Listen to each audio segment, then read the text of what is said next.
Hey everyone, okay, so out vlogging, and I think we should probably just deal with the elephant in the room. It is fucking cold here at the moment. You have no idea how much I want to live in a warm climate where it's permanent. Do you know what? Even a climate where it's just sunny, you know, even if it's cold, but you can just see the sun on a daily basis, that would be really nice. Okay, so what are we going to talk about today? So I know that a few years ago I did a video about my best friend, and you probably all saw it, and if you didn't, but I kind of wanted to do a bit of an update because I know when I was looking through the comments on it, people were saying, well, has there been any sort of news on it, and was there any outcome? And yes, there was. Around about 4 or 5 months after it happened, I received actually about 4 months, I received a Christmas card. And in the Christmas card was a letter from my best friend, and it kind of said, look, I'm really sorry, I would like to reconnect and speak with you. And I kind of sat on that card for around about 4 or 5 days, not really knowing what the best thing to do was, because I was incredibly hurt about the whole thing. But I decided to meet up, and we met up, and there was some tears on his part, and we had a kind of talk, and I decided, everybody deserves a second chance and all of that stuff. So that's what we did, and everything was fine for about 6 months. But in the back of my mind the whole time, nothing ever felt the same again, because I think once something like that happens, you just get cut off, I think you just feel differently.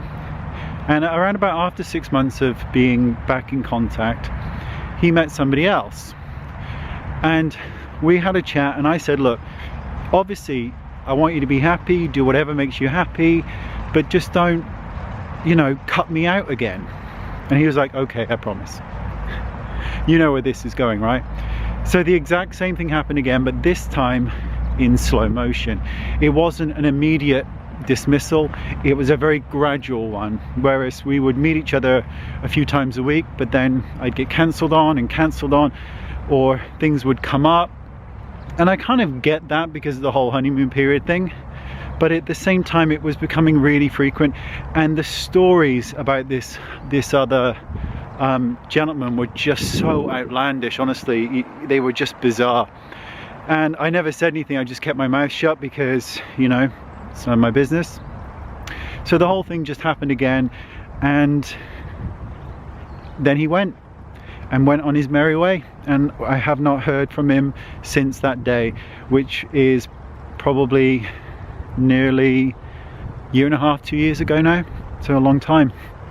And that's kind of the summation of it, really. I find the whole thing, it's strange because this second time around I wasn't angry at him, I was disappointed in myself for allowing it to happen a second time.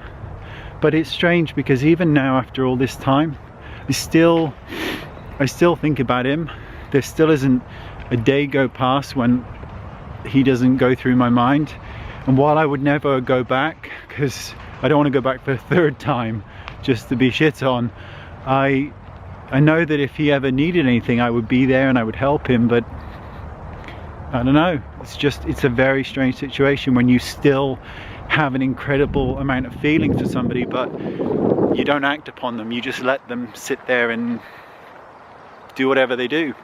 So let me know in the comment section below about any friendships that have come to an end that were either your fault or weren't your fault, and how it makes you feel now after the amount of time that's passed when you don't speak.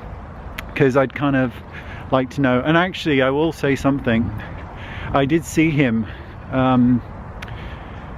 a few weeks ago at the gym, and that moment when your heart pounds through your chest, because this is somebody, who I would speak to, 8 times a day, and I just didn't say anything. I didn't go over, I didn't say hi, and it was just a very weird feeling. So let me know in that section below about things, and I'll look forward to reading them. Okay, thanks, bye bye.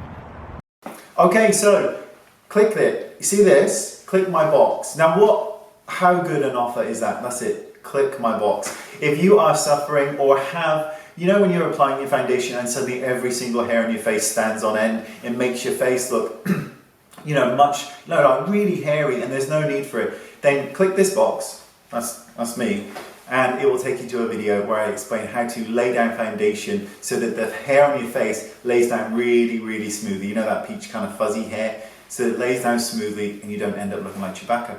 Thanks so much, bye-bye.